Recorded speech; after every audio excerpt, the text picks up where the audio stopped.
Selamat siang semua. Kamu dorong. Terlihat nggak suara saya? Selamat siang, Terdengar Ibu. nggak? Oke. Dengar Ibu. Oke. Kita masih nunggu temennya atau bisa kita mulai aja?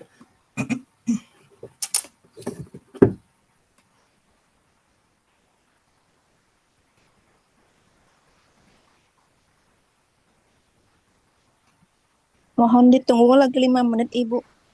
Oke, baik.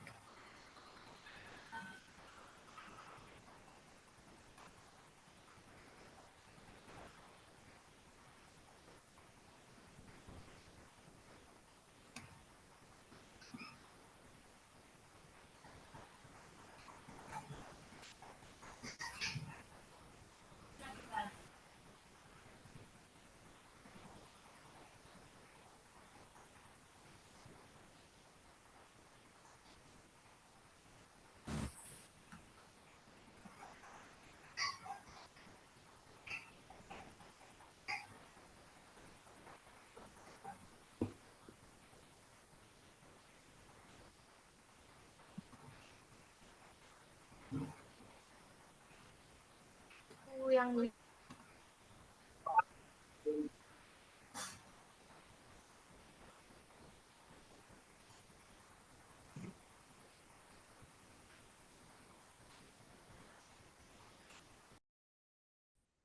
Mana sih zoomnya? Mas, because ada zoom yang pernah tuh zoom. Oh, yes, iya, iya.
Berapa jumlah peserta mahasiswa hari ini, Adik?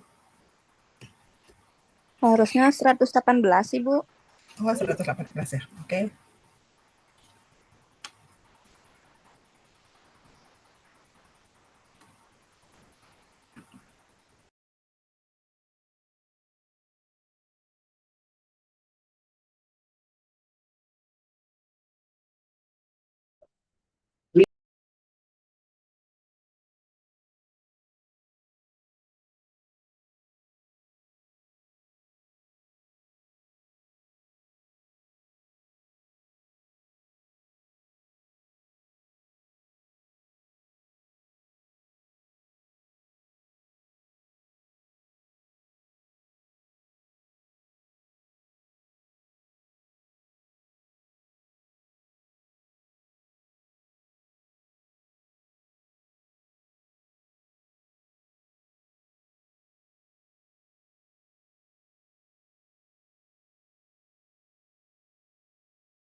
Baik, kita mulai aja ya. Soalnya sudah jam 13:17 ini.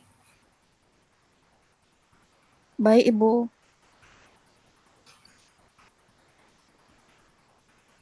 Oke, kita akan membahas tentang uji stabilitas sediaannya. Oke, apakah screen saya terlihat? Sudah terlihat, Terlihat. Ibu. Oke, tadi yang untuk file PDF-nya sudah saya share tadi ya. Jadi kalau sambil memperhatikan di file, kalau Anda bisa buka di 2 laptop sama HP silakan. Oke, kita akan membahas tentang uji stabilitas sediaan. PPT ini karena Ibu berdua dengan tim teaching dari Kakak analisis itu saya dengan Bu Nova ya. Jadi kami menyusunnya berdua barengan. Ini berkaitan dengan uji stabilitas dari sediaan. Jadi sebenarnya begini, kita uji stabilitas sediaan itu mengacu pada beberapa dasar, yaitu satu, aturan dari di mana kita berada di wilayah ASEAN, jadi tentu saja kita harus mengikuti, arahan dari ASEAN seperti apa ketentuannya, karena memang setiap negara tuh punya kebijakannya masing-masing, Dik. Kebijakannya di sini mengikuti aturan yang kita sepakati berkaitan dengan ekspor barang dan impor barang terkait dengan produk farmasi di dalamnya. Nah, di ASEAN itu sendiri itu menyepakati kita ada yang namanya CPOB dan juga ada ICH. ICH itu International Commercial Harmonization. Jadi itu yang menjadi dasar kita untuk uh, semacam acuan kesepakatan internasional mengenai standarisasi dari produk sediaan farmasi. Nah, kenapa stabilitas itu adalah suatu hal yang sangat penting dan bagaimana akibatnya jika suatu sediaan itu tidak stabil? Jadi kita melihat dari ASEAN itu memberikan semacam rambu-rambu atau guideline itu terkait dengan stabilitas pengujian untuk produk obat ya. Di sini kita mengkhusus pada produk obat terlebih dahulu, di mana stabilitas itu memiliki arti penting itu di bagian mana, itu berkaitan dengan kualitas dari produk itu sendiri, ya. Kualitas artinya di situ kita memberikan jaminan bahwa suatu produk itu bisa dipasarkan, kemudian juga bisa digunakan, itu dalam kondisi penyimpanan sesuai dengan wilayah lingkungan tertentu, yang dalam hal ini adalah negara itu atau suatu wilayah kan kita tentu yang diberi iklim tropis itu akan berbeda dengan yang kita memiliki 4 musim seperti itu. Kemudian juga dari segi aspek keamanan serta juga aspek dari kemanjuran. Dari siapa? Itu adalah dari produk obat. Nah, produk yang tidak stabil itu, Anda tentu harus sebagai seorang calon apoteker itu Anda harus paham berkaitan dengan hal-hal yang kita bisa amati itu terkait dengan penilaian bagaimana produk itu kita nyatakan stabil atau tidak stabil. Di mana kita bisa melihat satu, kalau kita lihat dari perubahan sifat fisik. Nah, perubahan sifat fisik ini berkaitan dengan kualitas dari suatu produk, yaitu kita akan lihat, misal produk itu adalah tablet, berarti Anda harus lihat kekerasannya seperti apa. Kemudian kalau dari segi kualitas dari produk itu sendiri, kita lihat kecepatan disintegrasinya seperti apa, disolusinya seperti apa. Tentu Anda paham ya, apa yang dimaksud disintegrasi? Siapa yang bisa merespon? Disintegrasi itu apa, Dik? Bedanya dengan disolusi apa?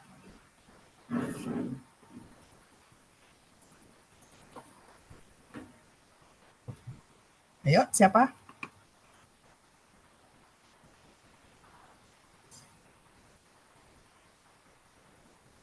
Hmm?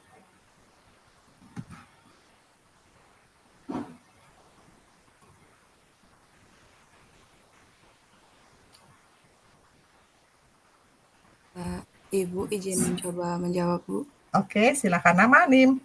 Saya Wahyuni, Bu, absen suara Oke. 17. Oke, Jadi silakan Wahyudi. Apa bedanya disintegrasi sama disolusi? Jadi kalau misalnya desintegrasi itu Hmm? di mana suatu proses kayak mohon maaf seperti tablet atau kapsul yang pecah Mm-mm. menjadi partikel-partikel kecil setelah dikonsumsi. Nah, kalau misalnya disolusi itu proses di mana partikel-partikel kecil yang dihasilkan dari desintegrasi itu akan diserap oleh tubuh seperti itu. Jadi kalau misalnya disolusi itu menentukan seberapa cepat dan seberapa banyak obat yang dapat diserap ke dalam tubuh seperti itu. Kalau misalnya desintegrasi adalah bentuk dari obat tersebut menjadi partikel-partikel kecil setelah dikonsumsi. Mungkin seperti itu, Bu. Mohon maaf apabila ada kesalahan. Terima kasih. Baik. Yang lain ada yang mau menambahkan?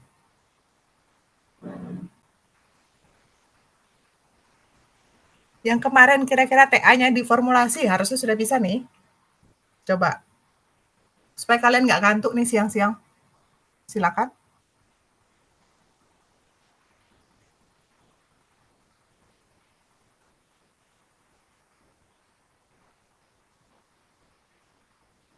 Pas. Oke, kita lanjutkan ya. Tolong nanti itu dicermati berkaitan dengan apa yang saya berikan pada kuliah pada hari ini, karena nantinya bukan tidak mungkin itu akan masuk ke dalam yang namanya ujian Anda di CBT nantinya maupun di OSCE nantinya ya, supaya Anda tahu bedanya disintegrasi di mana, kemudian disolusi itu apa, kemudian faktor-faktor yang mempengaruhi disintegrasi itu apa, disolusi itu apa. Dan kenapa dilakukan pengujian berkaitan dengan disintegrasi dan disolusi, seberapa penting sih itu untuk dilakukan, begitu ya. Seorang apoteker tidak boleh sampai tidak mengetahui tujuan dari hal tersebut dilakukan. Kemudian pemisahan fasa ini berkaitan dengan produk cair ya. Jadi berkaitan dengan produk cair itu pemisahan fasa itu artinya begini, supaya nanti kalau ada harusnya dia adalah satu larutan yang tercampur dengan baik, tatonya dia memisah, itu kan nggak bagus. Itu merupakan tanda-tanda telah terjadi perubahan sifat fisik yang artinya produk itu tidak stabil. Kemudian kita lanjutkan, perubahan terkait dengan karakteristik kimiawi. Mohon Anda bisa membedakan antara perubahan sifat fisik dan perubahan karakteristik kimiawi. Di mana kalau perubahan karakteristik kimiawi itu adalah apa? Itu adalah terjadi dekomposisi atau penguraian dari bahan aktif dan pembentukan zat cemaran yang mungkin beresiko tinggi. Jadi begini, kenapa sih kita harus menilai adanya perubahan karakteristik kimia? Karena kadang dalam proses suatu produksi, Anda menggunakan pelarut yang beberapa bahan itu kita tahu bahwa bahan tersebut, misal bahan A, dia tidak larut dalam pelarut B. Sehingga kalau secara formulasi, seringkali kita akan melarutkan secara prosedur. Jadi bahan aktif A itu kita larutkan dengan menggunakan pelarut yang sesuai, misal beberapa tetes gitu ya, sampai dia larut. Kemudian barulah kita addkan volume dengan pelarut yang memang kita gunakan. Untuk itu, kita harus memperhitungkan terkait dengan perubahan karakteristik kimiawi termasuk juga cemaran yang mungkin terjadi alias produk sisa. Makanya pada beberapa produk itu dihitung kembali, misal cemaran etanolnya lagi berapa, seperti itu. Karena mungkin dia yang digunakan sebagai bahan pelarut, seperti itu ya. Lanjut, yang ketiga adalah ketidakstabilan mikrobiologis, yaitu suatu produk obat steril yang bisa berbahaya. Tentu saja kita nggak mau bahwa obat yang dikonsumsi oleh pasien itu memiliki sumber kuman yang lain atau bakteri yang lain. Hal ini imbasnya ke apa? Pada industri farmasi, seperti yang pernah saya sampaikan di pertemuan sebelumnya, biasanya kita di industri itu membuat karakteristik atau spesialisasi dari produksi D. Misal, pada periode ini kita akan mau membuat antibiotika. Antibiotikanya cuma satu jenis. Kemudian kadang perlu dilakukan off produksi selama beberapa waktu untuk pembersihan dan lainnya sebelum beralih ke produksi produk yang berbeda. Itu tujuannya adalah supaya tidak terjadi kontaminasi, baik kontaminasi mikrobiologis ataupun yang lain. Nah, sehingga kalau untuk mencapai hal yang seperti tadi itu, bahwa kita mencegah terjadinya produk menjadi tidak stabil, otomatis apa yang harus dilakukan? Kita harus melakukan pengujian stabilitas itu secara dari sejak produk itu dilakukan sampai kita kepada bentuk yang terakhir. Jadi uji stabilitas bukan hanya pada produk akhir, kita harus menjamin bahwa bahan aktif yang digunakan sebagai bahan awal itu juga bisa kita gunakan atau kita usahakan supaya dia stabil, kemudian pada waktu dalam bentuk campuran juga dia harus stabil. Tapi seringkali kan kita untuk uji stabilitas itu sulit ya, Dek. Karena apa? Uji stabilitas kan kita melalui jangka waktu tertentu ya.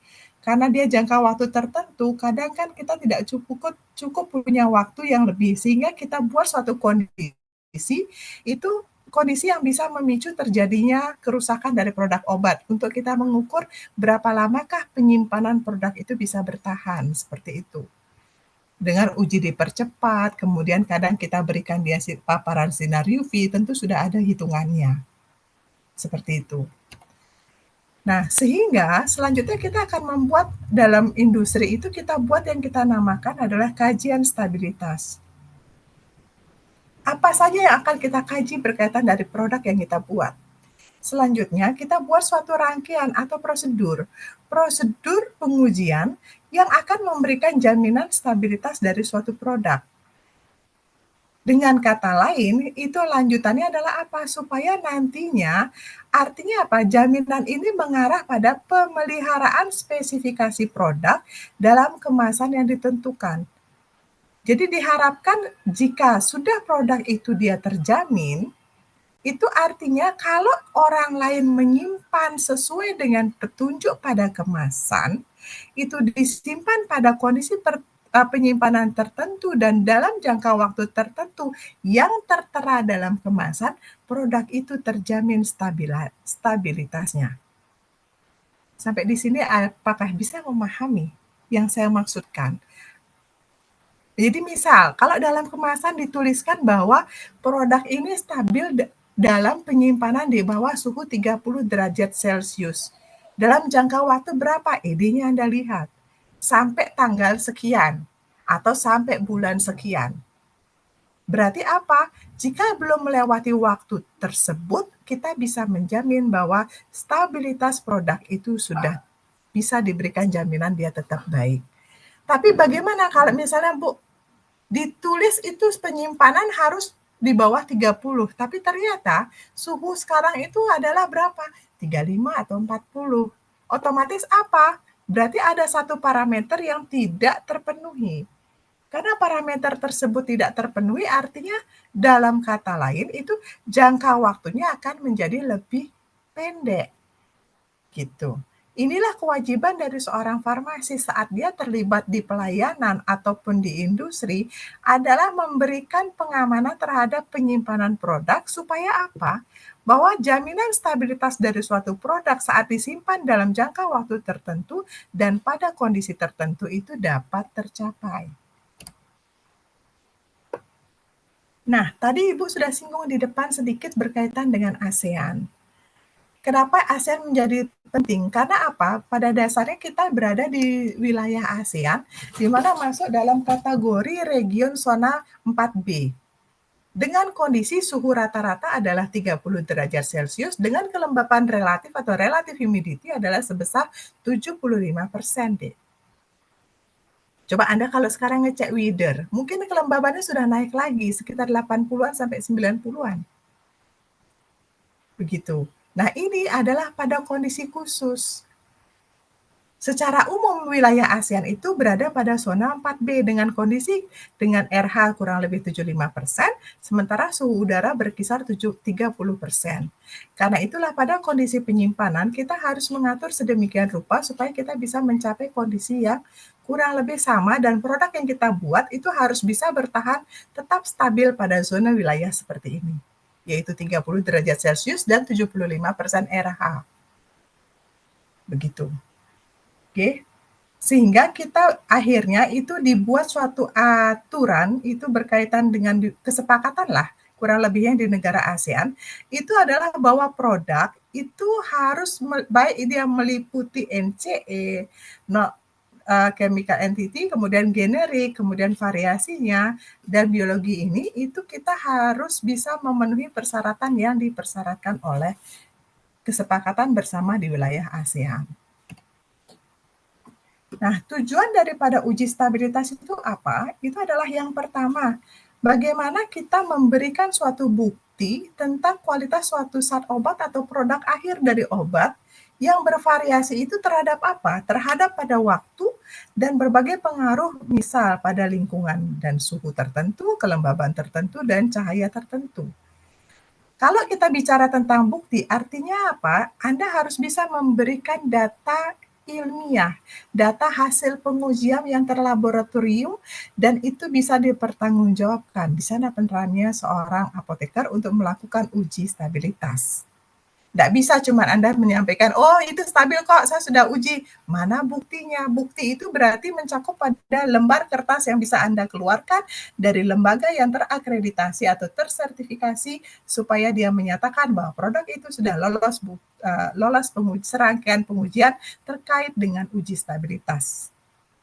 Kemudian yang kedua, setelah produk itu diproduksi, itu bukan cuma pada waktu dia memberikan pengujian saja, tapi juga meliputi juga bagaimana kita melakukan pengujian berulang terhadap obat tersebut. Jadi jangan dikira begitu satu kali kita proses, kita nggak lakukan pengujian lagi. Enggak, Dek. Ada beberapa waktu tertentu dan sudah ditetapkan sesuai dengan aturan, ada yang per 3 bulan dilakukan sampling, kemudian ada yang per 6 bulan, ada yang per tahun. Ada juga yang per 2 tahun harus dilakukan pengujian ulang terhadap produk tersebut. Nanti di belakang akan kita bahas siapa saja sih yang melakukan pengujian ulang tersebut. Ya. Kemudian yang ketiga, untuk menetapkan umur simpan dari bahan atau produk obat sesuai dengan apa? Sesuai dengan kondisi penyimpanan yang direkomendasikan. Rekomendasi ini diberikan oleh siapa? Si produsen dong. Produsen mencantumkan dalam label dari produk yang dia buat, itu adalah simpanlah produk ini terlindung dari cahaya pada suhu 25 derajat Celcius selama waktu sekian. Gitu. Ya. Sekarang kita lanjut. Tadi kita bicara tentang ASEAN, itu kesepakatan karena kita berada pada zona wilayah yang sama. Dengan kategori kurang lebih iklimnya adalah mirip. Ya. Kalau kita mencakup yang lebih luas lagi, acuan yang kita gunakan adalah apa? ICH, International Conference on Harmonization. ICH mengeluarkan beberapa hal pengujian stabilitas yang kita sepakati sesuai dengan ICH. Sama sebenarnya tujuannya adalah untuk memberikan bukti bahwa kualitas obat itu berdasarkan pengaruh faktor lingkungan, suhu kelembaban, dan cahaya itu bisa tetap terjamin.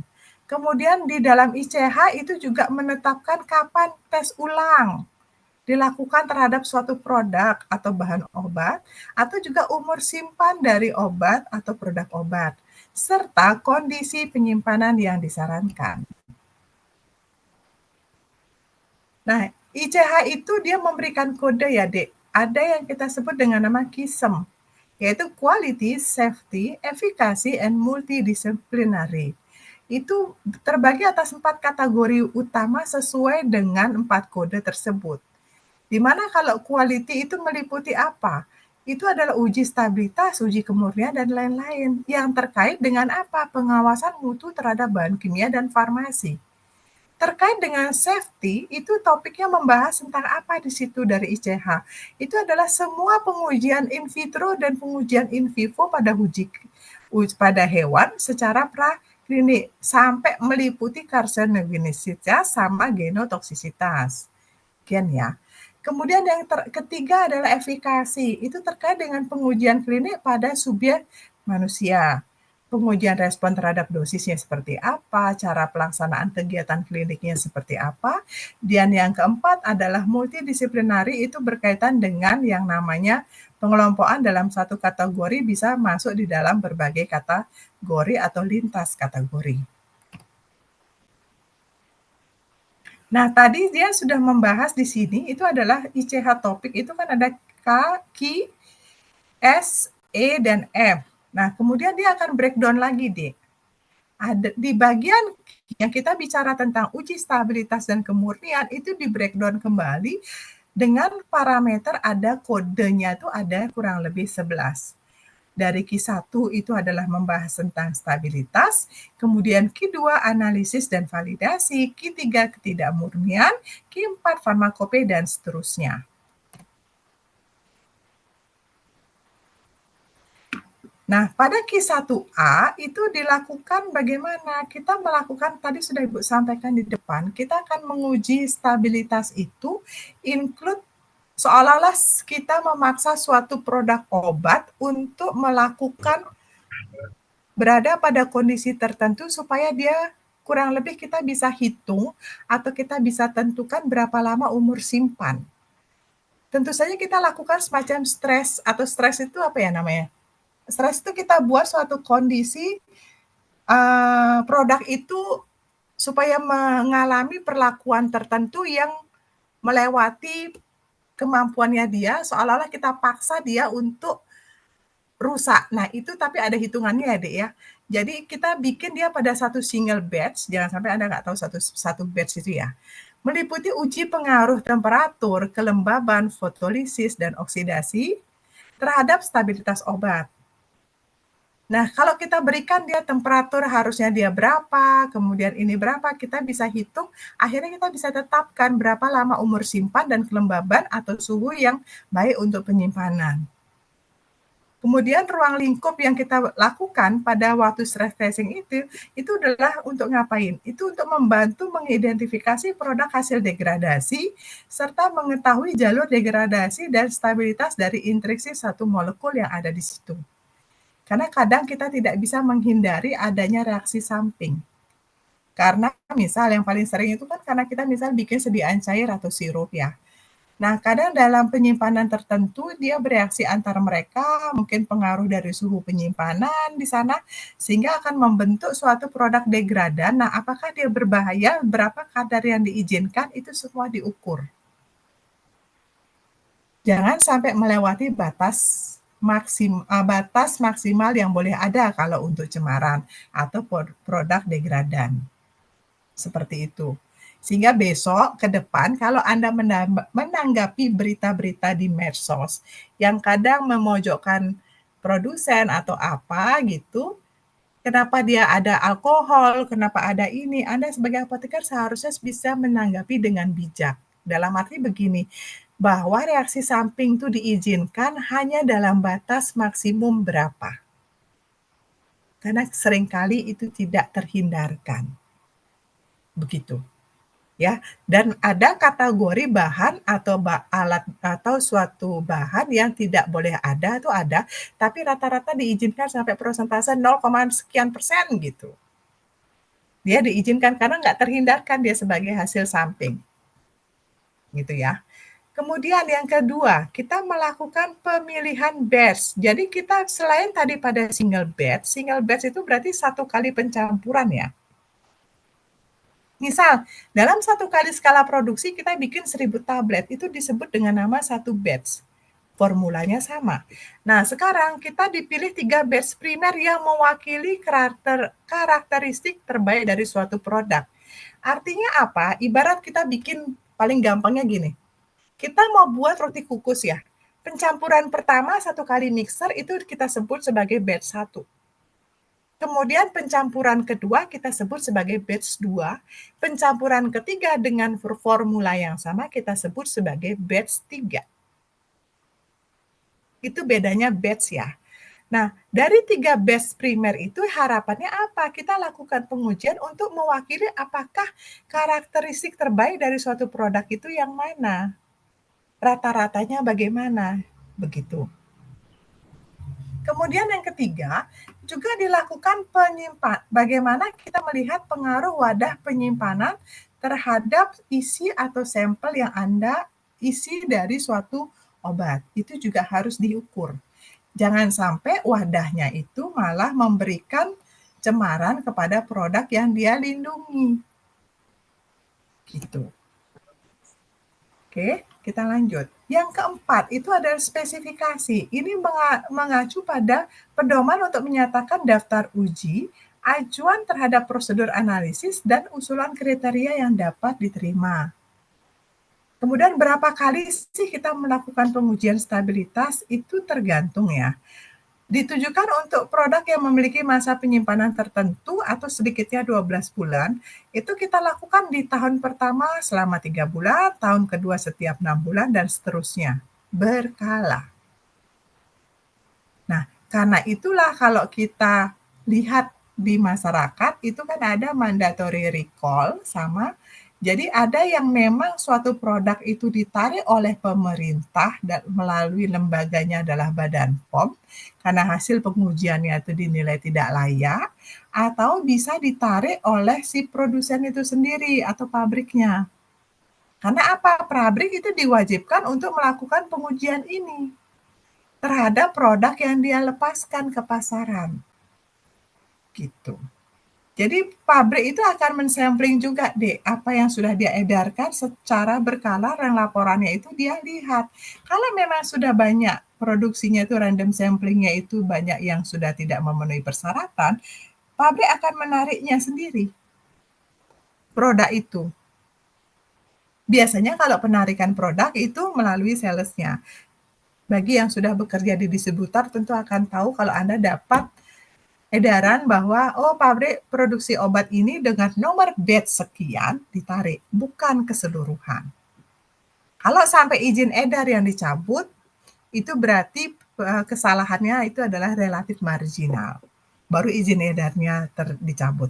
Tapi kalau yang misalnya hanya pada batch tertentu, itu berarti biasanya adalah hanya pada batch khusus itu saja yang ditarik, batch yang lainnya tidak ada masalah. Ya.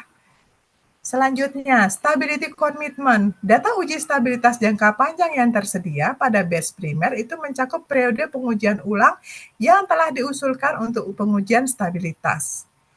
Dan jangan lupa tetap harus mencantumkan pernyataan atau statement serta labeling.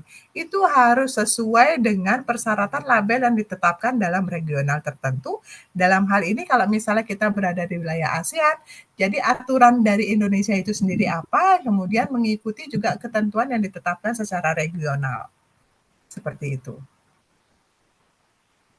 Yang ke Q1B, itu tadi kan berkaitan dengan validasi ya, Q1B.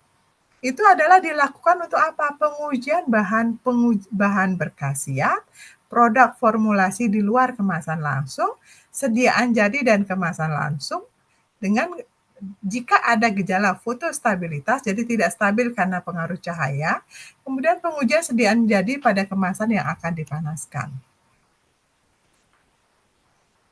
Prosedurnya adalah begini, secara umum itu sampel atau obat tersebut kita sengaja bikin dalam kondisi stres-stresnya apa? Diberikan paparan cahaya dengan pencahayaan dengan kurang lebih sekian, dengan sinar UV atau dengan penggunaan tidak kurang nih selama berapa lama? 200 watt jam per meter persegi.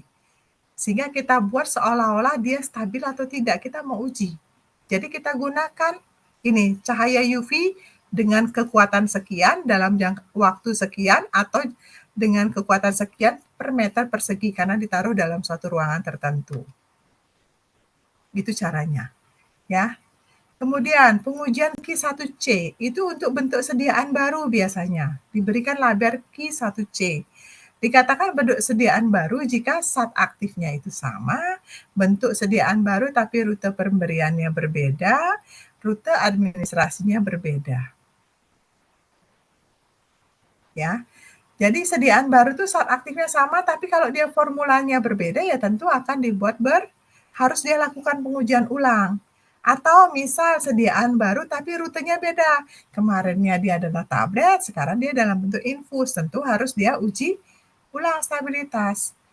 Gitu. Sama dengan hal ini, rute administrasinya berbeda. Lanjut, tadi yang kode 1 ya, Q1 tadi kan stabilitas. Sekarang kita beralih ke Q5. Q5 itu untuk ngapain? Itu adalah pengujian stabilitas yang masuk kategori produk biologi atau bioteknologi. Ya. Jadi substansi biologis di sini yang kita bisa sebut itu kurang lebihnya adalah pembuatan produk vaksin yang seperti itu, atau kita buat produk-produk lain yang turunannya dari bahan produk biologi atau bioteknologi. Kita harus paham di situ berkaitan dengan substansi biologis itu seperti apa yang dimaksud struktur primer, sekunder, struktur tersier, dan kuaterner. Produk obat yang dicakup oleh ICH bagian Q5C itu adalah misal mencakup yang ini, kemudian IFN, insulin, vaksin, antibodi monoklonal seperti itu. Jadi di Q5C ini tidak mencakup antibiotik atau ekstrak yang bersifat alergenik, heparin, vitamin, darah utuh, dan murin tidak ya. Jadi yang dikategorikan di ICH Q5C itu hanya yang sitokin, plasminogen, produk darah, hormon pertumbuhan, insulin, vaksin, dan antibodi monoklonal. Bagaimana teknis pengujian stabilitasnya? Itu adalah dilakukan pada 2 rentang waktu yang berbeda. Sekurang-kurangnya pada 3 batch yang mewakili skala produksi, ya. Jadi 3 batch yang berbeda, kemudian kurang lebih dari 6 bulan jumlah data itu harus ada 6 sejak waktu pengujian. Jika kurang dari 6 bulan itu berdasarkan kasus, ya. Nih, parameter yang Anda ujikan. Bagaimana warnanya, kecerahannya, kemudian purity-nya seperti apa, seperti itu. Metode yang bisa Anda gunakan berangkum di sini.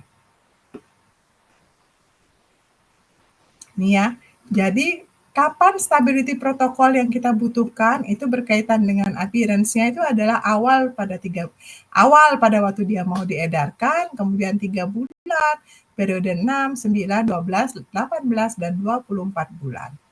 Ini kalau kita kerja di pabrik, Anda jangan lupa. Ini harus berulang Anda lakukan. Oke?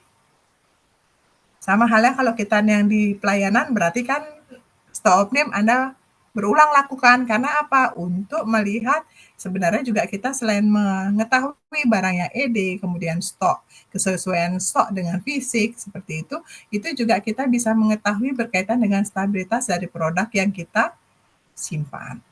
Gitu ya, akan kelihatan. Jadi stok ini bukan cuma Anda melihat fisiknya aja, tapi bukan cuma mencocokkan jumlah fisik sama kartu stok, gitu bukan.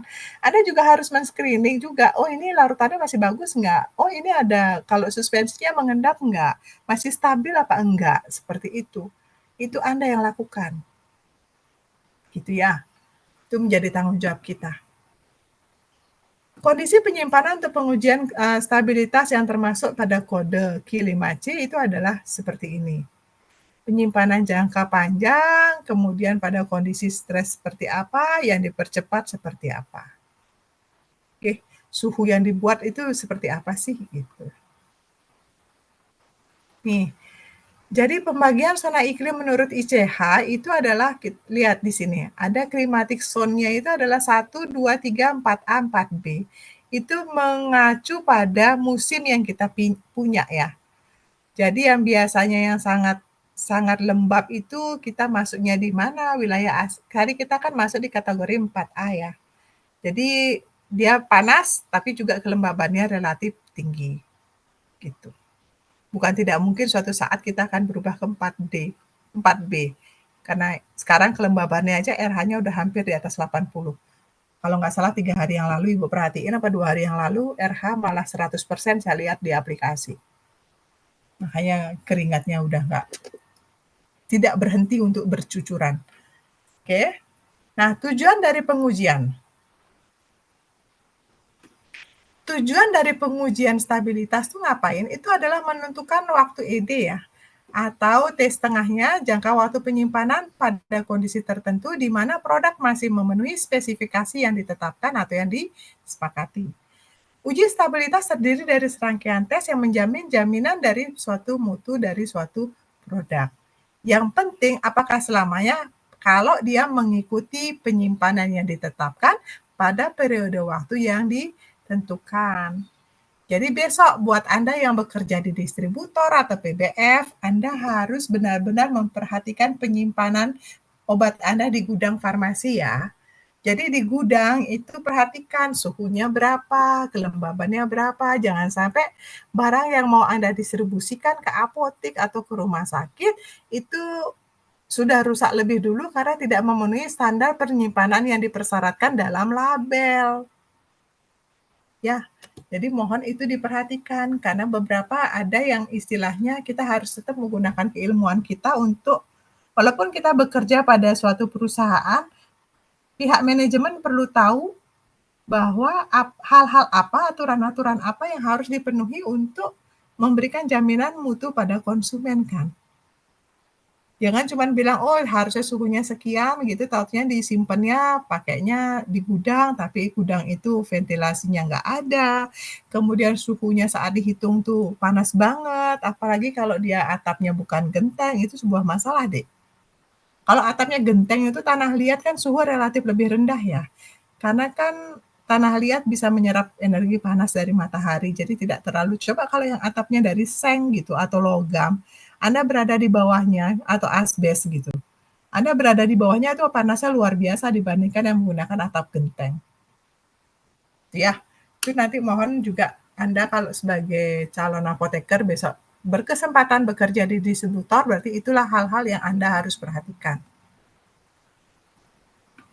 Nah, uji jangka panjang itu langsung selama 12 bulan, itu adalah penyimpanan kurang lebih 25-2, RH-nya adalah kurang lebih 60 plus minus 5%.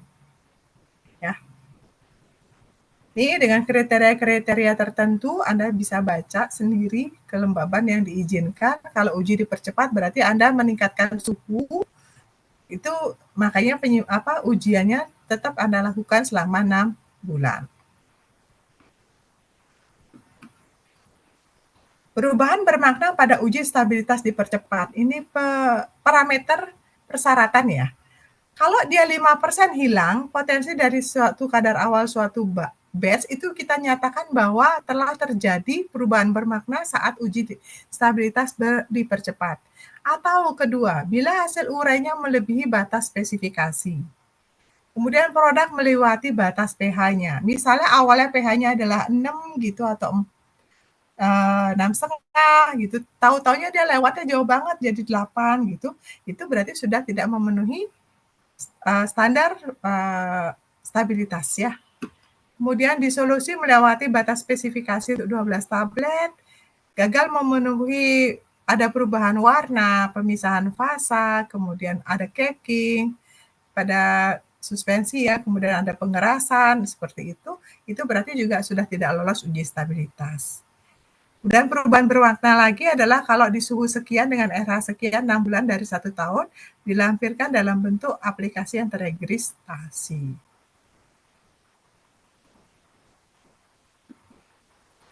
Ini contoh hasil uji stabilitas dan evaluasi usul waktu simpan.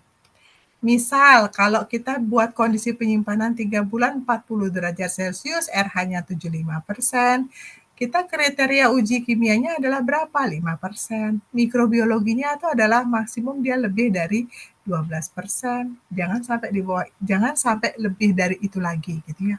Sehingga kita bisa ngitung adalah perkiraan waktu simpannya berapa lama di zona iklim tertentu, 1 tahun. Gitu ya. Dipercepatnya juga nggak cepat-cepat banget deh. Jadi kalau yang awalnya 1 tahun menjadi cuma 6 bulan kalau dipercepat. Bukan menjadi dia pengujiannya Anda pendekkan lagi cuma seminggu. Nggak bisa dijadikan acuan. Ya. Jadi dalam kita uji stabilitas itu walaupun namanya dipercepat, dia dipercepatnya seberapa persen tentu tidak pendek-pendek banget jadinya. Ya. Oke. Kemudian dokumen WHO itu kita ada di situ udah mencantumkan ya guideline-nya seperti apa untuk testing. Jadi ya secara internasional. Kalau ICH tadi kesepakatan antara produsen pabrik obat di wilayah Eropa. Itu ICH dipakai acuan. Ya, kalau yang WHO persyaratannya beda lagi. Nih, WHO cara pengujian tanpa memperhatikan pengaruh cahaya. Jadi kalau di zona iklim 4 sama seperti kita, itu pengujiannya seperti ini, Dek. RH 100% plus minus 5%. Gitu, selama 30 hari. Maka jika pada periode ini tidak terdeteksi adanya produk degradan atau produk degradasi, makanya kita lanjutkan apa? Suhunya dinaikkan, RH-nya tetap. Kita lakukan pengujian perpanjangan lagi selama 3-7 hari. Apakah ada hasil zat terurai atau tidak? Kalau nggak ada berarti relatif dikatakan stabil. Oke. Kemudian ada yang namanya pengujian photostability atau Q1B. Terbagi atas beberapa hal, yaitu ada 2 fase. Jadi pada waktu kita buat dia stres, kemudian kita uji konfirmasi. Jadi degradasi stres itu kita lakukan, kita juga lakukan uji konfirmasi. Nggak bisa kita cuma 1 kali aja. Kalau kita di lab, biasanya kita sebut dengan nama replikasi, kita hitung secara rata-rata, kemudian SD-nya seperti apa, kan seperti itu ya. Di sini juga sama. Nah, berkaitan dengan photo stability testing, itu juga kita ngelihat produknya itu formulasinya di luar kemasan primer itu kalau dia terpapar cahaya penuh seperti apa. Juga dilakukan pengujian pada kemasan primer jika ada gejala ketidakstabilan pada cahaya. Gitu. Nah, photo stability kita menggunakan sumber cahaya macam-macam ya. Ada yang menggunakan di outdoor daylight atau D65, ada yang ID63 indoor direct. Jadi ada yang disimpan dalam ruangan terbuka, kita pakai outdoor ya.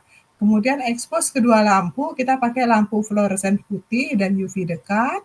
Energinya kurang lebih adalah 350, kita semua setting. Nah, penggunaan studi stabilitas. Kalau formulasi pada sistem pengemasan atau ada penutup, kita lakukan uji dipercepat boleh. Real time-nya nggak perlu. Ya, kemudian kalau kita mau pengembangan dan penetapan dosis untuk menentukan penyimpanan dan kondisi penyimpanan, kita diizinkan dan menggunakan uji dipercepat. Kemudian untuk mewujudkan klaim dari waktu simpan atau shelf life-nya dia, kita melakukan uji real time. Verifikasi tidak adanya perubahan formulasi atau proses manufaktur atau pada pabrik, itu kita harus melakukan 2 pengujian, yaitu uji dipercepat dan uji real time pada waktu itu. Jadi, rekomendasi produk WHO itu adalah apa? Produk yang akan dipasarkan secara global yang meliputi kalau wilayah kita tuh berada pada zona iklim 4, hot dan humid, jadi dia sangat lembab dan panas, itu sedekat mungkin kita lakukan pengujian real time dalam waktu sistem distribusi kurang lebih 12 bulan. Beda halnya kalau yang zona iklim 2. Dia dibuat diuji dipercepat dengan suhu 45 plus minus 2 derajat, RH-nya 75 plus minus 5%, itu selama 3 bulan atau 6 bulan periode tertentu. Dilihat apakah produknya stabil atau tidak. Ini ya, jadi ini yang bisa Anda jadikan acuan untuk referensi berkaitan dengan pengujian stabilitas. Sampai di sini apakah ada pertanyaan? Silakan. Izin bertanya Ibu. Oke, silakan. Oke. Nama nih. Oh iya. Julio. Nama saya Julio Bunim 109. Oke. Jadi saya punya pertanyaan terkait dengan sampel sampel pembanding dan sampel pertinggal. Jadi berkaitan dengan uji-uji yang tadi Ibu sudah jelaskan, itu berarti kan suatu produsen industri farmasi itu hendaknya melakukan penyisihan daripada pada saat produksi terkait dengan sampel sampel pembanding dan sampel pertinggalnya. Kalau sampel pembanding itu kan kalau saya nangkapnya itu adalah bahan-bahan yang digunakan selama produksi, baik kemasannya ataupun juga bahan seperti bahan baku obatnya lah, seperti itu. Sedangkan sampel pertinggal itu adalah produk jadinya, seperti itu. Nah, setelah saya cari itu di BPOM, di CPOB, itu tidak dinyatakan berapa sebenarnya kita harus menyisihkan untuk sampel pembanding dan pertinggal itu sendiri. Nah, kalau berdasarkan mungkin saya bertanya kepada Ibu, bagaimana atau berapa sih berapa persen gitu juga, atau berapa jumlah perhitungan jumlah untuk menyisihkan berapa sampel pembanding dan pertinggal itu, Ibu? Oke, baik. Pertanyaannya bagus ya. Jadi gini ya, Julio dan juga semua adik-adik semua. Jadi saat kita akan menentukan berapa jumlah yang mau kita sisihkan, itu tentunya Anda sudah membuat suatu rancangan pengujian stabilitas. Jadi pada waktu produk itu mau Anda rilis ke pasaran, Anda kan sudah melakukan pengujian atas produk itu kan? Nah, pengujian terhadap produk tersebut, itu kemudian Anda sudah punya data awal, inisial awal, itu datanya berapa, ED-nya berapa lama. Misal ED-nya 2 tahun atau ED-nya setelah hasil pengujian awal itu adalah 2 tahun atau 3 tahun. Berarti kemudian Anda cari literatur berkaitan dengan uji stabilitas yang dibutuhkan untuk produk tersebut, itu adalah di berapa lama saja dan uji apa saja yang harus Anda lakukan. Di situ yang Anda gunakan untuk menghitung berapa jumlah sampel yang harus Anda sisihkan. Sama halnya saat Anda mau penelitian deskripsi, itu kan seharusnya Anda juga sudah menghitung, oh saya butuh sampai serangkaian pengujian dan replikasi adalah sekian mili, Bu. Jangan sampai tiba saatnya Anda pengujian untuk replikasi, ekstrak Anda habis. Kan tidak boleh begitu. Ini sama seperti itu, hanya saja ini bedanya adalah ini di skala industri. Jumlah sampelnya berapa? Tentu aja apakah, kan ada yang untuk tablet, keseragaman bobor mau diujikan butuh 20 tablet. Kan gitu ya. Kemudian misalnya untuk sirup butuhnya replikasi berapa, itu baru uji yang itu saja. Baru keseragaman. Pengujian yang lain bagaimana? Itu Anda hitung semua. Termasuk replikasi yang dibutuhkan. Itu yang dipakai untuk laporan. Dan jangka waktu berapa lamakah Anda akan sampling. Kan tadi disampaikan dia ada yang 3 bulan, ada yang per 6 bulan, ada yang per tahun.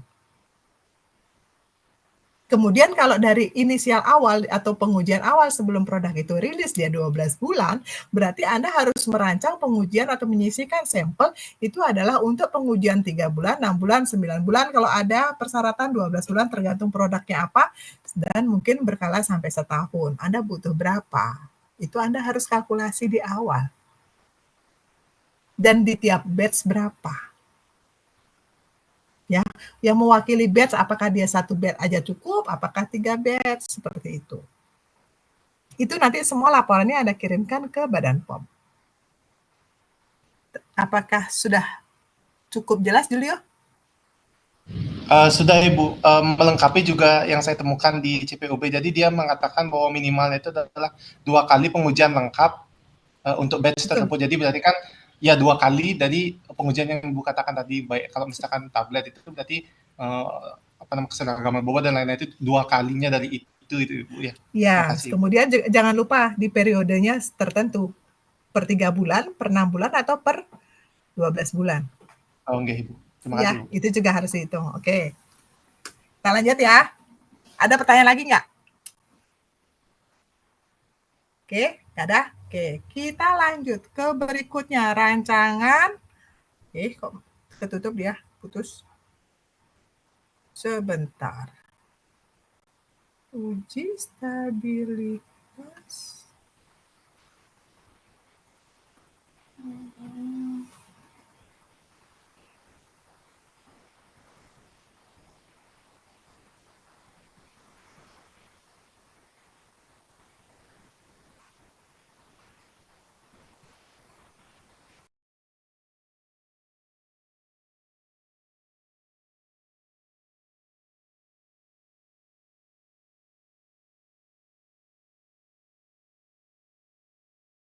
Oke, maaf tadi agak ini nggak tahu kok.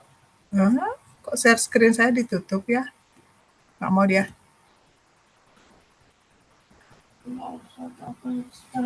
Nggak boleh nggak Esra, nak. Kok gitu dia.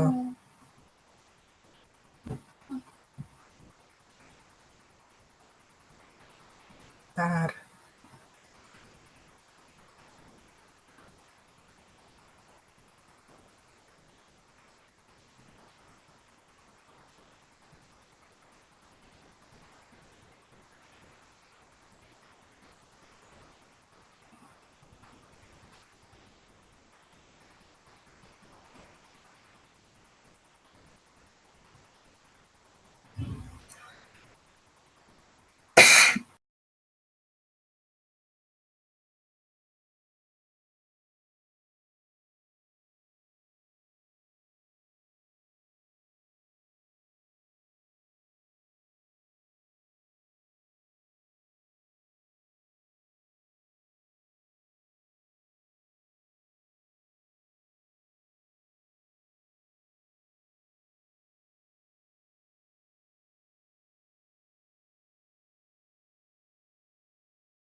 Oke, kita lanjutkan. Nggak tahu nih tadi PPT Ibu kok tertutup sendiri. Oke, kita lanjutkan ya. Sekarang file PDF aja. Kemudian kita bikin, nah ini yang tadi sebenarnya apa yang ditanya oleh Julio itu adalah tentang ini ya, kita buat suatu rancangan uji stabilitas. Meliputi apa tipe yang akan dilakukan, apa jenisnya, apakah keseragaman bobot atau apa gitu ya. Kemudian ukurannya seberapa, jumlah batch yang akan kita lakukan pengujian seperti apa, kemudian berapa lama kita melakukan pengujian, titik waktu pengujian itu kapan kita lakukan, rancangan pengambilan sampelnya seperti apa, kemudian parameter serta metodenya seperti apa. Makanya di pabrik itu, sudah kebayang sekarang semoga tidak menciutkan nyali Anda untuk bekerja di industri ya. Karena sampai saat ini yang bekerja di industri farmasi, terutama yang besar-besar itu, benar-benar maksudnya dari segi penghasilan udah di atas angin gitu ya. Karena memang tanggung jawabnya mereka juga besar. Gitu. Oke. Jadi kita lihat pemilihan batch yang diuji. Saat kita uji stabilitas, kita akan menguji pada beberapa batch yang sama. Dalam hal ini adalah formulasi dan bentuk sediaan dan serta bahan kemasan yang digunakan. Data stabilitas untuk new chemical entity, yaitu atau bahan obat baru, harus tersedia sekurang-kurangnya atau minimal 3 batch primer obat. Ya, kemudian apakah dia jenisnya apakah seperti apa? Apakah dia sediaan konvensional, itu tablet, atau cair, atau semi-solid, atau zat aktif obat yang biasanya kita ketahui dia stabil, maka cukup dia 2 batch. Sementara kalau sediaan khusus yang misalnya lepas lambat, lepas terkendali, gitu ya, sustain release, gitu, atau zat aktifnya kita tahu tidak stabil, misal sebenarnya contohnya apa? Vitamin C, dia kan tidak stabil ya. Tuh, itu data stabilitasnya kita harus menggunakan 3 batch primer. Itu ya. Kedua, yaitu kita melihat pengaruh daripada wadah penyimpanan. Uji stabilitas itu harus mensyaratkan kemasan sediaan obat yang sesuai di mana keadaan obat disimpan saat dipasarkan itu seperti apa. Baik itu kemasan yang memang kemasan primernya dia maupun pada kemasan sekunder, include di dalamnya adalah label. Kalau kita menggunakan kemasan yang moisture permeable, kita harus memperhatikan kestabilan zat kandungan pada kondisi lembab yang tinggi. Kemudian kalau kita lihat dia yang tidak impermeable atau misalnya gelas ampul gitu, itu yang paling bagus ya. Karena apa? Dia kan tidak terpengaruh oleh kelembaban sehingga harapannya obat yang berada di dalamnya atau obat yang disimpan tidak akan terpengaruh oleh bahan atau kemasan yang digunakan. Nah, kemudian orientasi masa simpan. Orientasi masa simpan itu kita lihat apakah di suhu dingin, tahan panas atau tidak. Kemudian kita lakukan pengujian tertentu. Apakah ada kerusakan fisik atau kimia, suspensinya atau emulsinya ada sedimentasi atau creaming, ataukah dia ada nanti caking, kemudian ada terbentuknya minyak, ataukah kalau sediaan semi solid itu mengalami kenaikan kekentalan atau viskositas, seperti itu ya. Kemudian yang keempat, waktu titik pengujian itu sudah harus Anda tentukan pada waktu Anda membuat rancangan. Ini bergantung pada jenis produknya itu apa dan kondisi penyimpanannya seperti apa. Ya, kalau misalnya kita pakai uji dipercepat, itu berarti pengujiannya itu 40 derajat, RH-nya 75%. Kalau yang studi real time itu cukup suhunya sesuai dengan kondisi kita yang sekarang, yaitu sekitar 30 derajat Celcius, 2% plus minus, kemudian RH-nya berkisar di 75 sampai plus minus 5%. Berapa jumlah sampel yang dibutuhkan adalah minimal 3 batch yang mewakili seluruh produk. Ya. Minimumnya berapa lama? 12 bulan, ada yang 6 bulan. Kalau yang untuk obat-obat yang generik di sini dalam arti itu yang konvensional dan variasinya itu ada misalnya 12 bulan dan 12 bulan. Seperti itu ya. Yang dipercepat itu berarti suhunya dinaikkan kurang lebih 40 derajat plus minus 2%, kelembabannya sama dengan yang real time. Hanya karena suhunya dinaikkan, Anda melakukan minimum periode untuk pengambilan sampel adalah cuma 6 bulan. Ya. Kemudian untuk yang kita simpan di suhu dingin, itu suhu penyimpanan untuk uji stabilitasnya itu adalah di kisaran suhu 5 derajat Celcius plus minus 3 derajat, atau kalau dia uji dipercepat adalah kurang lebih 25 derajat Celcius plus minus 2 derajat Celcius. Nah, ini sering nanti kalau misalnya ditanyakan, Anda harus tahu ya, penyimpanan suhu dingin sama penyimpanan pada freezer, suhunya berapa, itu berbeda. Ya, besok kalau di ujian supaya Anda bisa tahu. Ini kalau untuk pengujian stabilitasnya adalah di suhu minus 20 plus minus 5 derajat Celcius. Waktu penyimpanannya adalah kurang lebih adalah 12 bulan. Nah, frekuensi Anda melakukan tes itu kapan? Itu kalau real time study, itu adalah kita kalau pengujian jangka panjang, itu untuk melihat pengujian dalam jangka waktu tertentu yang relatif panjang untuk uji stabilitas produk. Umumnya kalau real time itu per 3 bulan pada tahun pertama, 6 bulan pada tahun kedua, dan 1 tahun setiap sesuai dengan nilai waktu ED yang diajukan. Kalau Anda uji dipercepat, minimal pada 3 titik uji mencakup titik awal dan akhir. Misal 0, 3, 6, dan 6 bulan uji yang direkomendasikan. Seperti itu. Nah, kemudian kalau misalnya penyimpanan yang dipengaruhi pada climatic chamber, yang penyimpanan khusus, itu produk itu kita lakukan pengujian disimpan seperti ini. Tipenya kontainernya apa, pengujiannya seperti ini. Itu. Jadi tergantung pada tipe dari wadah atau kemasan yang Anda gunakan. Paling aman sebenarnya memang gelas kaca. Ya.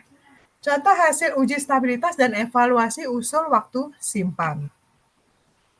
Misal, kondisi penyimpanan 3 bulan, Anda pakai penyimpanan dipercepat pengujiannya 40 derajat Celcius, kelembaban 75%. Kriteria uji kimianya itu adalah penguraiannya 5%, perkiraan waktu simpannya adalah 1 tahun. Gini caranya.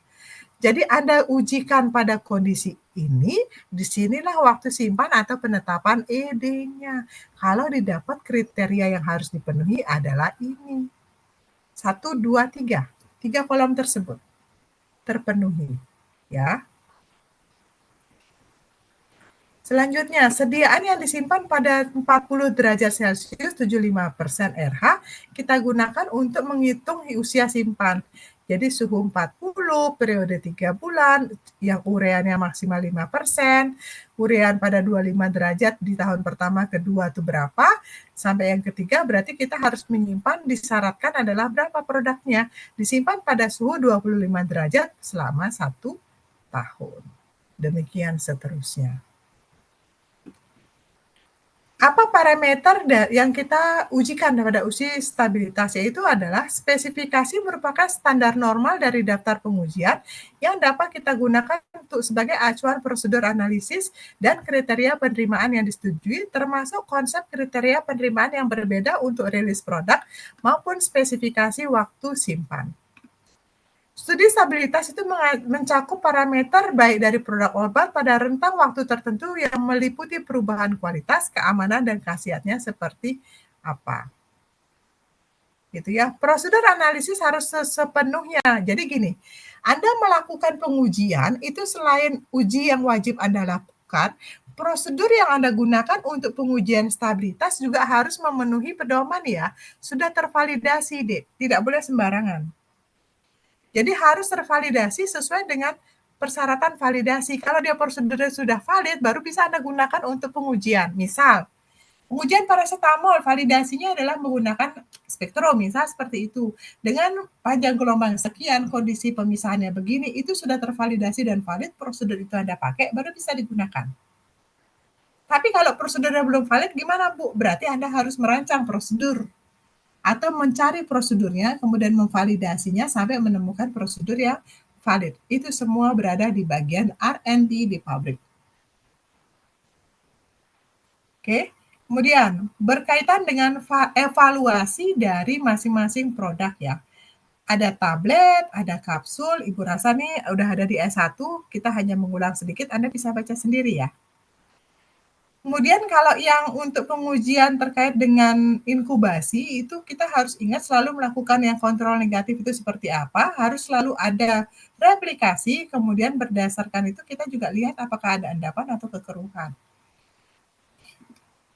Pengujian untuk evaluasi pada produk yang bentuknya emulsi, apa aja yang Anda cek? Itu adalah lihat ada pemisahan fasa atau tidak.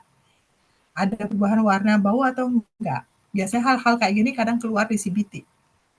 Anda menilai sirup yang rusak itu seperti apa? Anda harus tahu. Anda menilai parameter yang dinilai kalau dia suspensi yang rusak itu apa? Apa yang harus dilihat gitu. Ujiannya apa gitu. Oke? Serbuk rekonstitusi ini contohnya adalah yang antibiotik ya, sirup kering. Itu yang perlu dicairkan harus dilihat bagaimana tampilan warna, berapa lama disimpan setelah dicampurkan, seperti itu.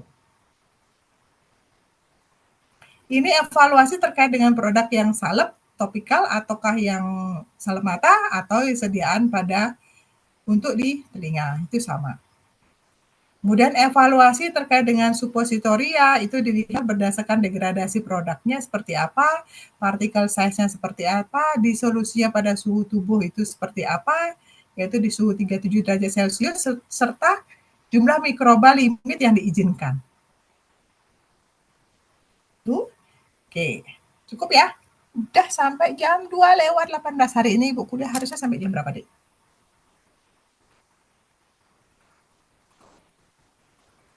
Jadwalnya sampai jam berapa?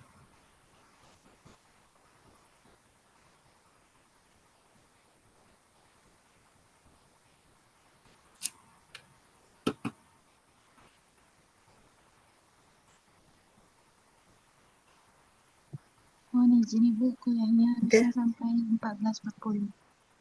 14? 14.40. Oh, 14.40, oke. Selanjutnya kita pakai sesi tanya jawab. Oke, siapa yang sesi tanya jawab sekarang, siapa yang bisa membuat, misal, untuk pengujian tablet meliputi apa aja? Untuk stabilitasnya apa aja sih yang harus, ya untuk pengujian awal ya dulu, pada waktu kita mau produksi tablet, rangkaian pengujiannya apa aja, Dek?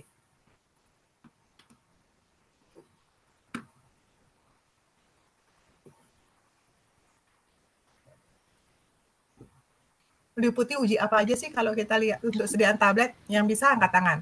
Korma nanti disimpan ya, dicatat siapa aja yang menjawab. Silakan. Izin menjawab Ibu. Oke, Julio lagi nih. Nggih, Bu.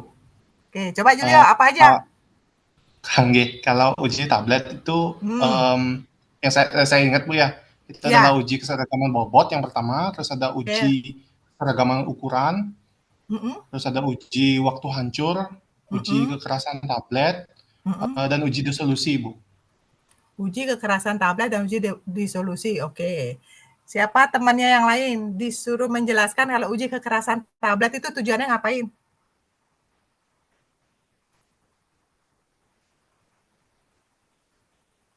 Teman yang lain uji kekerasan tablet itu ngeliatinnya apa? Selain kekerasan ada lagi satu loh, kerapuhan. Pak Ibu ya salah nginget ya. Kayaknya ada itu.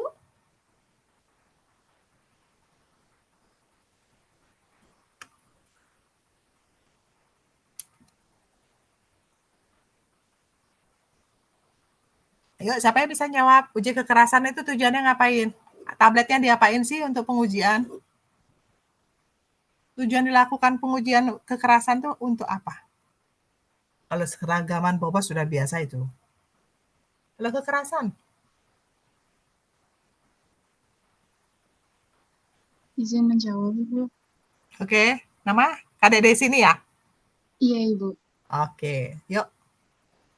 Tadi Ibu bertanya terkait dengan pengujian terkait kekerasan tablet. Jadi untuk pengujian stabilitas tablet dalam parameter kekerasan itu berfungsi untuk mengukur daya tahan tablet saat mengalami tekanan.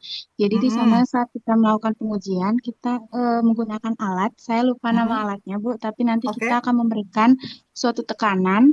Jadi dari tablet pertama hingga tablet tablet pertama itu akan memberikan tekanan sekian hingga tekanan tertentu di mana tablet itu nantinya akan mengalami suatu pecah atau terpotong. Maka di sanalah merupakan tekanan maksimal yang bisa ditahan oleh tablet tersebut. Kemudian tadi Ibu juga menambahkan bahwa ada pengujian kerapuhan. Sehingga sepengetahuan saya untuk pengujian kerapuhan itu berfungsi untuk menilai kekuatan dari tablet tersebut dalam menghadapi gesekan atau guncangan selama proses distribusi. Dalam pengujian itu biasanya kita menggunakan alat di mana tabletnya itu ditaruh seperti dalam nanti tabletnya itu akan berputar. Nanti di sana kita akan melihat bobot dari pengurangan tablet tersebut sehingga kita bisa mengetahui kerapuhan tabletnya itu bagaimana. Begitu yang saya tahu Ibu. Mohon maaf bila salah. Terima kasih. Oke, itu udah mulai membayangkan ya, kita mereview bagaimana ada praktikum S1. Jadi sudah terbayangkan, Ibu juga mereview praktikum saya 25 tahun yang lalu. Jadi itu ya, jadi antara kerapuhan sama cara kita belajar itu, pada waktu kita sekarang, kalau dulu orang berkata bahwa nightmare ya ujian OSCE sama CBT. Tapi kalau pada waktu S1 Anda praktikum dengan baik, menyimak dengan baik gitu, Anda akan bisa membayangkan hal ini walaupun Anda lupa, Anda tinggal merecall memori gitu. Merecall memori yang kemarin ya itu udah benar. Ya kalau kerapuhan, oh saya ingat kayak dia kayak keranjang tuh Bu, cuma diputar-putar, nanti dia berbenturan sedikit, berapa yang rapuh, berapa yang ini ya. Kurang lebihnya memang kayak gitu deh. Gitu. Oke. Nah, jadi itu nanti tinggal mereview lagi alatnya apa. Kalau besok di CBT itu keluar, Anda nggak lagi kesusahan. Persyaratannya berapa tablet yang dipakai, kemudian parameter dia dinyatakan rapuh, standar yang harus dicapai, dia kekerasannya berapa, kerapuhannya berapa, Anda sudah tahu gitu. Tanpa harus lagi melihat buku. Oke? Jadi di masa kuliah apoteker itu seharusnya sudah mulai meminimalkan untuk melihat atau bertanya pada Mbah Google. Karena apa? Pada waktu nanti Anda ujian, Anda nggak bisa nanya Mbah Google deh. Itu ya. Oke, lanjut sekarang. Uji disolusi, siapa yang masih ingat uji disolusi itu kayak apa? Kebayang nggak alatnya?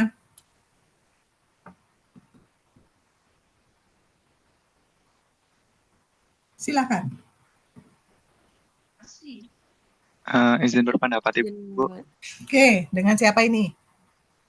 Rizky. Saya Rizky, Bu. Oke, ya, Rizky, silakan. Jadi kalau dari yang saya ingat itu alatnya itu kayak ada 6 kontainer kalau nggak salah Ibu. Kalau yang di kampus itu alat disolusinya itu dipakai untuk nilai untuk cari tahu seberapa cepat sih tabletnya itu tuh terlarut seperti itu Ibu. Oke, terus cairan yang digunakan apa? Kalau nggak salah yang ada kayak buffer pH gitu juga deh Bu dipakainya. pH-nya itu sesuai sama kalau misalnya dia mau dilepasnya di lambung sesuai sama pH lambung gitu Ibu. Kalau nggak salah. Oke, yang lain ada yang mau menambahkan? Itu berarti kemarin praktikumnya benar. Oke, yang lain silakan. Ada yang mau menambahkan? Untuk uji disolusi selain itu, apalagi yang mau diceritakan?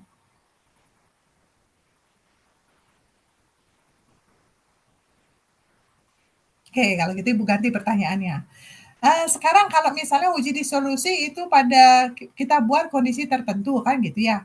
Nah, kita buat pada kondisi tertentu seperti itu sesuai dengan tujuan daripada obat itu kita mau buat. Oke, sekarang kalau misalnya ada berapa macam jenis obat sih yang mau kita buat kalau untuk sediaan per oral, kombinasi yang paling mungkin, sediaannya apa aja? Mas, paham nggak maksud pertanyaan saya?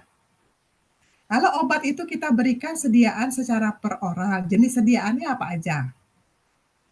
Baru kita nanti breakdown ke stabilitas yang mau kita ujikan. Yuk, silakan. Siapa nih? Kadek Sri mau jawab?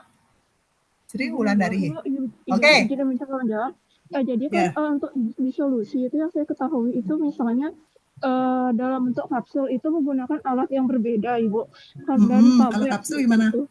Kalau kapsul itu dia menggunakan pedalnya yang keranjang biasanya, Bu. Sedangkan kalau tablet itu dia menggunakan pedal tipe dayung. Jadi kedua alat di solusi ini memiliki alat yang berbeda untuk sediaan yang berbeda seperti itu, Ibu.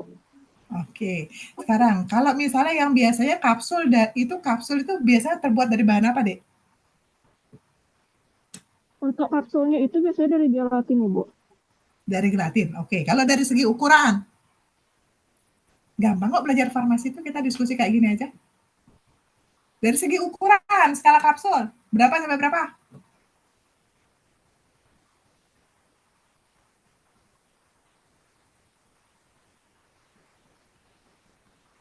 Ukurannya apakah 1, 2, 3, 4, 5? Ataukah kecil, besar, sedang? Ataukah gimana skala kapsul? Izin menjawab, Bu. Oke, Meliana Puspa, silakan. Kurang lebihnya mohon ditambahkan dari visi. Setahu saya ukuran kapsul itu ada 1, 2, 3, 0, 0, 0, 0, seperti itu, Bu. Oke, yang paling besar yang mana? Yang paling besar itu yang 0, 0. Yang paling kecil berarti yang? 1. Yang 1. Temennya setuju apa enggak? Izin berpendapat, Ibu. Oke, Rizky, silakan. Setahu saya kalau yang paling kecil tuh yang 0-nya 3, kalau yang paling besar itu ada yang paling besar itu yang 0-nya 3, yang paling kecil itu yang ukuran 5, Ibu. Oke, yang lain. Karena ini ada perbedaan cross check ya. Gali lagi memorinya. Ya, besok nanti kalau bisa. Oke, silakan Meli.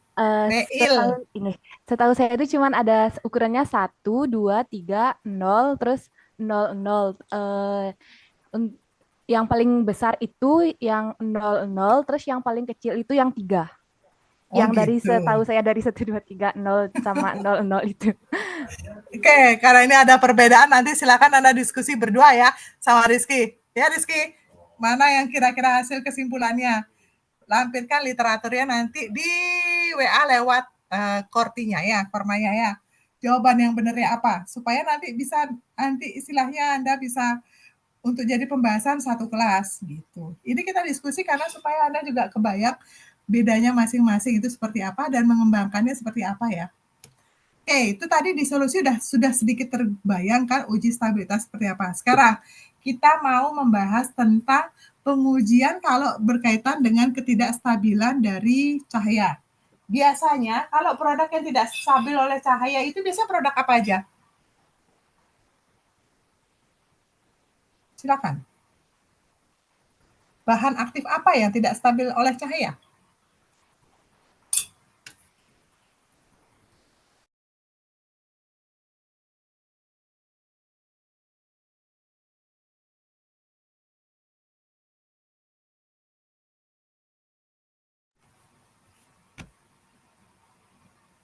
Yuk, silakan. Siapa yang mau menjawab? Biasanya bahan obat apa yang tidak stabil pada cahaya?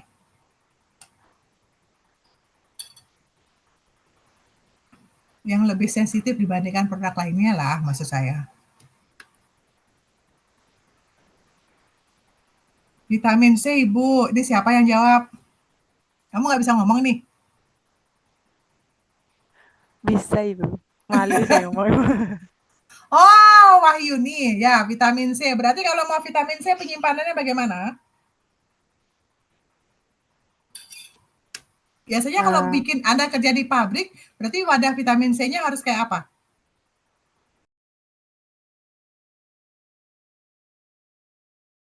Izin menjawab, Ibu. Oh, ya.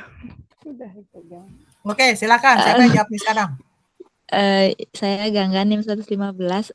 Mungkin untuk vitamin C penyimpanannya itu biasanya menggunakan wadah atau botol gelap. Jadi dia bukan botol yang istilahnya langsung tembus kelihatan bahannya di dalam itu, Ibu.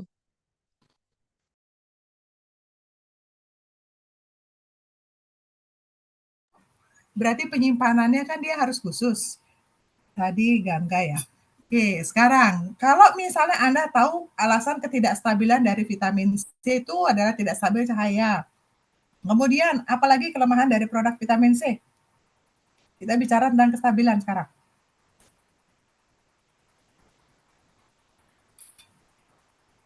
Namanya juga jaminan mutu sediaan farmasi. Anda harus belajar mengenal atau mengetahui karakteristik dari setiap sediaan, sehingga Anda bisa kembangkan.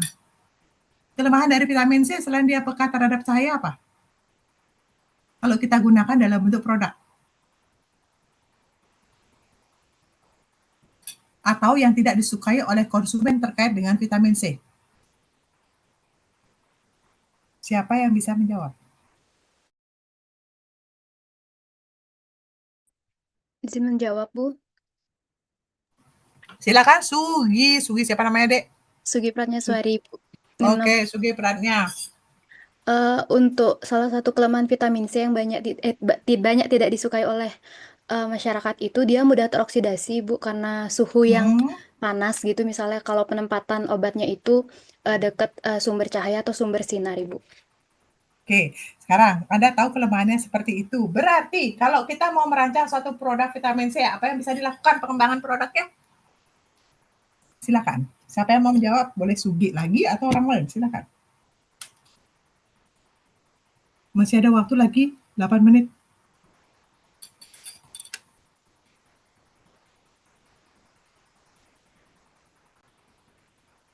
Yuk, silakan. Anda calon apoteker. Kalau besok kerja di pabrik, terus Anda ketemu bahan yang kurang lebih kayak gitu, apa yang bisa Anda lakukan? Gitu. Itu tujuan saya.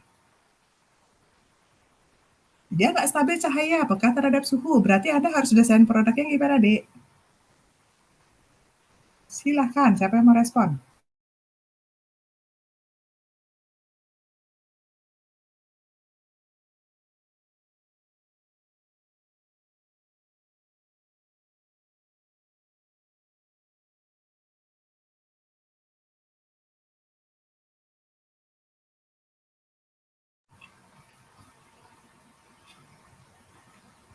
Kok nggak ada yang bersuara?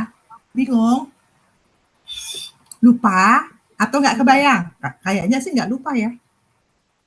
Tidak terbayang mungkin. Ayo silakan. Siapa yang mau jawab? Florencia, silakan. Mungkin penyimpanannya itu disimpan di lingkungan. Oke, itu kan karena Anda sudah tahu, berarti penyimpanannya harus Anda jaga, bukan? Masuk pertanyaan saya tuh gini, Anda tahu bahwa dia mudah oke, Anda sudah bisa desain penyimpanan sama kemasan. Sekarang, tadi kan kelemahannya seperti itu, dia mudah teroksidasinya, kemudian ini desain dari formula dari produknya harus Anda apakan? Kalau Anda tahu dia tidak stabil atau mudah teroksidasi seperti itu, desain produknya, bukan kemasannya atau penyimpanan. Mungkin untuk pH produknya disesuaikan menjadi asam. Maaf ya. pH-nya diasamin lagi. Kira-kira gimana yang lain temennya? Vitamin C dia sudah cukup asam loh. Mau lebih diasamkan lagi? Izin berpendapat, Bu. Silakan, siapa ini yang sekarang bersuara? Saya Yayan, NIM 52, Ibu. Oh, Yayan Rasri. Silakan Yayan. Maaf jika salah, Ibu. Menurut saya bisa pakai enkapsulasi, Bu. Jadi dia bisa melindungi vitamin C-nya dari degradasi seperti itu, Bu. Oke, enkapsulasi, betul ya. Enkapsulasi, bisa ya jelaskan enkapsulasi itu kayak apa sih? Diapain dia formulanya? Cara membuatnya lah secara kasar biar temannya terbayang. Enkapsulasi itu berarti vitamin C-nya itu sedemikian rupa kita apakan? Bisa cerita ya?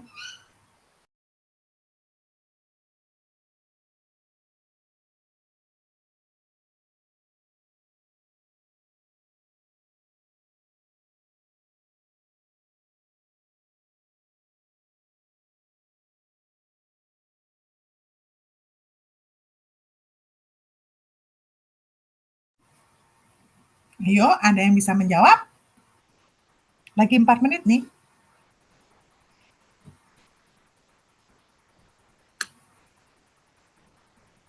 Izin berpendapat, Bu.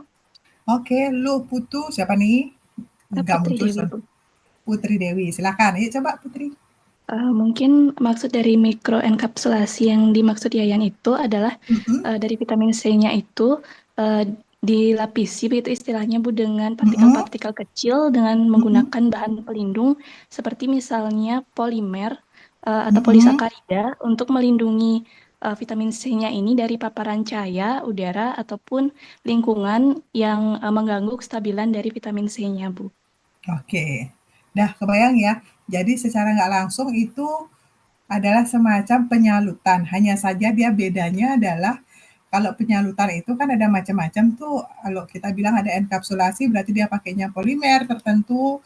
Kalau kadang kita bisa buat ya dalam bentuk sediaan apa namanya tuh lepas lambat, sustain release, atau bisa kita buat dalam sediaan salut enterik. Artinya kita salut dia, lapisi atau bungkus dia dengan bahan lain. Kalau dulu sih sebenarnya kalau zaman saya masih cuman pakainya gula. Jadi biasanya dia akan rasanya lebih manis. Selain untuk mencegah dia terdegradasi dengan mudah, biasanya sediaan-sediaan tersebut kalau kita buat dia dalam bentuk enkapsulasi seperti itu atau kita salut gula, itu adalah tujuannya apa? Untuk melindungi kerusakan oleh asam lambung, Dek. Makanya kalau besok Anda sebagai apoteker, Anda menemukan obat salut enterik, Anda bisa kan mengenali salut enterik itu? Yang paling gampang salut enterik yang bisa diamati itu contohnya apa sih? Banyak tuh loh produknya yang kira-kira kulitnya tuh agak licin-licin kayak gitu, kemudian dia keras. Itu salut enterik, biasanya yang dipakai adalah larutan gula. Dia dilapis beberapa kali dengan cara disemprot gitu. Sampai dia akhirnya gula itu setelah dia membeku kan relatif keras ya. Jadi itu juga berfungsi ganda. Selain untuk mencegah dia kontak di asam lambung dia rusak, itu adalah untuk supaya dia terlindungi pada waktu lewat lambung, tapi tinggal tersus. Jadi itu bisa kita buat dalam sediaan salut enterik. Cuman jadinya produk-produk yang dia tidak stabil oleh cahaya atau mudah dengan teroksidasi atau mudah rusak gitu, oleh ini kita bisa buat dalam bentuk sediaan salut seperti itu. Hanya saja seringkali di pasaran kita temukan pil atau tablet yang seperti itu digerus. Besok Anda sebagai apoteker harus menyampaikan. Kadang dokter dia tidak tahu bahwa produk itu atau obat itu di salut enterik untuk melindungi isinya. Itu harus Anda sampaikan karena apa? Itu kan desain formula ya. Desain formulasi dari suatu obat dari suatu produsen obat untuk memaksimalkan fungsinya, kemudian dia tetap dalam kondisi utuh sampai di tempat tujuan, itu dengan cara dia disalut gitu. Seperti itu ya. Sampai di sini ada pertanyaan. Waktunya lagi 1 menit. Ibu boleh ditanya. Ada yang mau bertanya lagi nggak? Berkaitan dengan stabilitas, formulasi serbuk, formulasi sediaan farmasi, kemudian hal-hal yang kita sharingkan pada hari ini, walaupun sedikit meluas sedikit. Silakan. Ada yang mau bertanya? Sebelum pertemuan saya akhiri.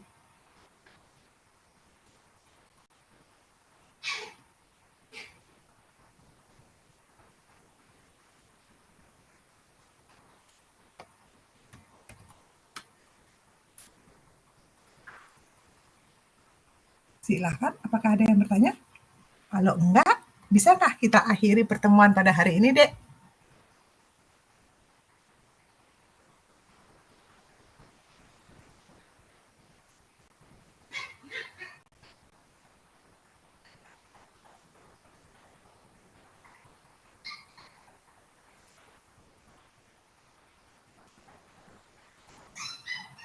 Cukup ya? Nanti Korma mohon Japri saya yang diskusi pada hari ini yang merespon siapa saja ya. Rekapannya saya tunggu nanti lewat WA.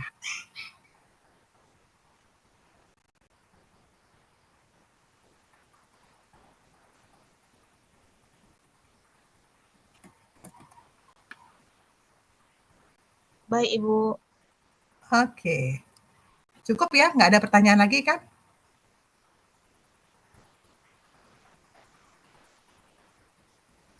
Oke, pertemuan pada hari ini kita akhiri. Terima kasih atas waktu kalian meluangkan waktu untuk kuliah pada siang menjelang sore hari ini. Oke, terima kasih banyak. Selamat sore. Terima kasih, Bu. Terima kasih, Bu.